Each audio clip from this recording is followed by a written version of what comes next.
Hey, what is up, everyone? It's Zach, aka Keats39, here to bring you another NBA DFS slate.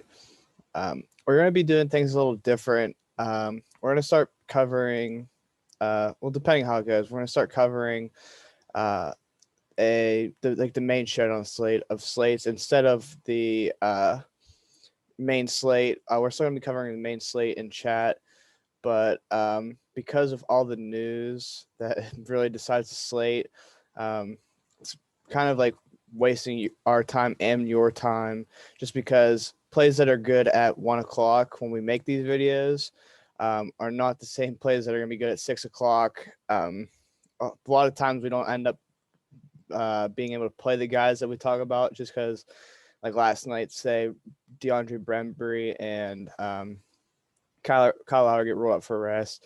Malachi Flynn comes a must play. Didn't have much interest in him with Kyle Lowry in, or even if Bembry's in, he probably starts, and the Malachi Flynn love isn't as high. He becomes a core play, goes for 40. So for that reason, we're going to start for the time being, especially because it's going to be getting crazier and crazier as we get closer to the end of the year. So yeah, so today we're gonna go over this Miami Heat, Denver Nuggets slate. Um, One to wear my Jamal Murray jersey. Anyone doesn't know, the Denver Nuggets are my team, so seeing him go down with that terrible injury really stinks. Um, Still gonna be a playoff team, but obviously probably a very decent chance they get bounced in the first round actually. Um, but so going into this, both teams are very, very like harder to gauge than most NBA teams. So two guys, you're probably gonna try to lock are these two: Nikola Jokic, Jimmy Butler. Um, as I mentioned in the video the other day, Jokic without Murray was dropping double-digit assists every game. And Bam isn't like a great matchup, but it's for how Jokic plays. I am not worried about it at all. Jokic is gonna have a big game still. He's definitely my favorite captain. Um, he's the one guy you're not fading on this slate. You just see these monster numbers. Probably pretty much a lock for 50 in a close game. Um, yeah, you're playing him. Jimmy Butler, I feel pretty similar about. His price isn't too bad. Um, and with no Victor Oladipo, I'm not. It makes me feel way better about his usage. Like when he's on the court with Kendrick Nunn, he's not ever really deferring to Kendrick Nunn. It's Jimmy Butler. When Oladipo's out there, is a little different. As you saw, Oladipo is a really is an all star level player. He's an all star level player, so Jimmy Butler will defer. There's two all stars he's sharing the court with, so um, instead of it just being Jimmy Butler and Bam Adebayo every possession, they had an extra guy thrown in there. Shouldn't be the case here. Um, Bam Adebayo, he's a tough one. He hasn't been great lately, and it's a lot to do with his minutes haven't been great. It's been going on for like a month or so. Um, he's definitely the one that fade out of these high priced guys. He hasn't been rebounding like great, which kind of affects his ceiling. And because Jimmy Butler's been playing very point guard most of the time, you haven't been seeing them play through post as much as we've seen them do it. Um, Still a fine play because he's just a really good basketball player. Can get there with his stats as well. But then you also factor in that there's a decent chance he could get into foul trouble because of Jokic. So if I was to fade one of these big three, it would be him. Um, but like I said, I still like him a lot. Like I do prefer him over like Michael Porter, who Michael Porter's gonna get a lot of minutes here, and they're gonna need him to score a lot. Um, my guess would be that Jimmy Butler is going to be guarding him though. Um, so it does take my love for him down a little bit. Still think he's a very solid play. Like, look, he's been awesome as of late. Rebounding is the big thing. He's been rebounding very well, double digits in a lot of these games. We know he's going to shoot. That's just what he does. Um, but yeah, like his box scores tell you everything.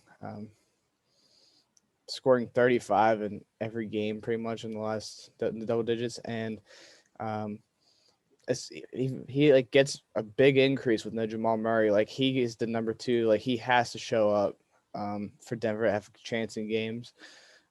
So I love Michael Porter as well.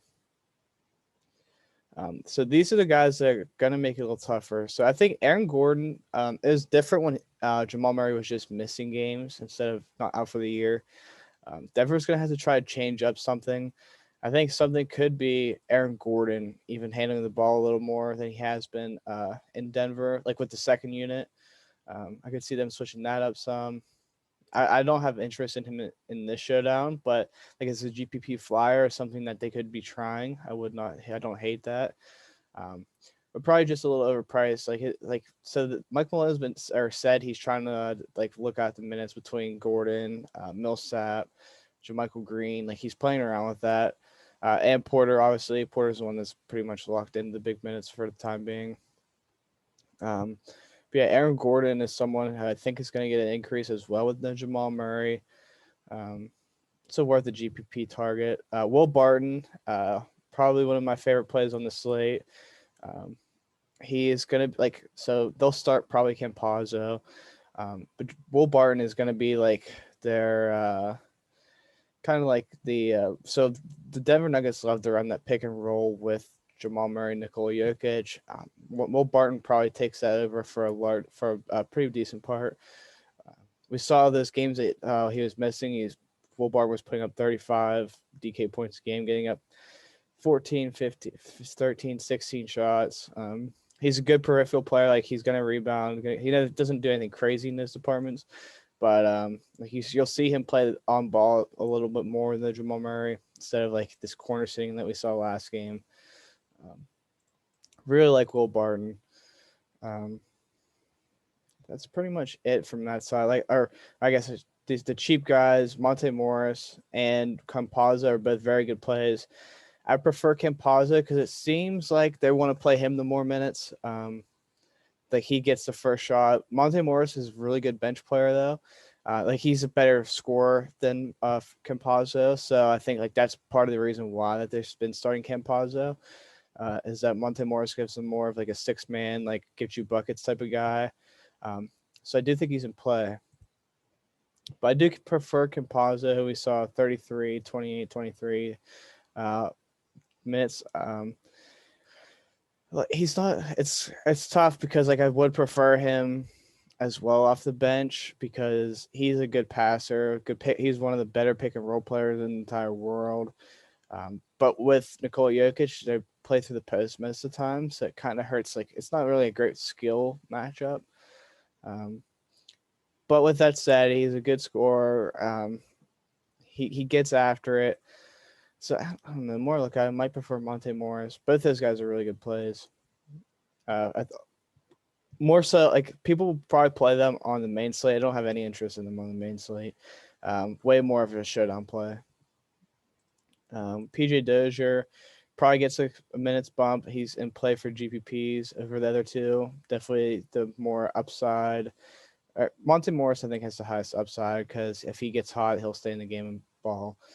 Campazzo is the safer for cash. I think his minutes are more safe. Dozier's like the kind of in between who he has upside, but he also has a minute floor. Millsap, we've seen him not play lately. He's more of a GPP guy. Don't have too much interest in him. Same goes for JaMychal Green, more of a GPP guy, where he has been seeing the floor lately, so like makes him at least a tempting play. At 2,000, like if we get this 20 minutes, if you get 20 minutes, 15 DK points at 2K, you're really liking where you're sitting. Like he's my favorite play by far out of these really really cheap guys. Yeah, that's the lowest I'd go. And I think there's actually a warrant to play him. Then JaVale McGee is in play just for the same reason. He gets 10 minutes and he can put 15 DK at 2.4, and like that's kind of stuff that wins you showdowns. So yeah, it kind of just depends on the build. Miami Heat side, I talked about the top two, but they're in a similar boat as Denver, where they're really tough to judge. Like Tyler Hero is the safest for minutes. He'll play 30, but he also has like the lowest floor out of like he doesn't handle the ball as much. With Goran Dragic back, like coming off the bench with Goran really stinks because Goran is ball dominant. Tyler Hero doesn't need to be ball dominant, but he's a way better DraftKings player when he is ball dominant. So like all these guys on Miami's bench are kind of more GPP with upside guys. I think Goran is my favorite. 28 minutes last game, 25 DK points. A little nervous on a back-to-back being the older guy, but like I still 11 shots, 6 boards, 4 assists. Like that, I every time I get the chance to play Goran, I play him just because he's a really good point per minute guy. And he so Kendrick Nunn is a solid play at 5.6. But I prefer Goran over him, just because Kendrick Nunn is another guy that like I love playing him when he's the guy, but when he's on, they don't like make plays for him. He'll get some ISOs here and there, but when they're on offense, it's going to be Jimmy Butler, Goran Dragic, them setting up plays for Duncan Robinson. Like he's probably the third guy in line for like ball handling, but fourth in line for shots. So I don't really love that. That's why I prefer Goran, who when he's in, he's going to be bringing the ball up the court every time. Yeah, that's pretty much it. I mean, Trevor Ariza is in play. I prefer the Denver guys, but like we saw, 26 minutes, 25 DK. So he's going to play 20 anywhere from 25 to 30 minutes. So it makes him in play, but I just like he's not a guy that I find attractive here. So yeah, that's gonna do it. Make sure to hit that like and subscribe button. And for the time being, we're gonna keep rolling like this way. That could change, but yeah, for the main slate, make sure you're around for chat. It's a pretty fun slate here tonight. So later.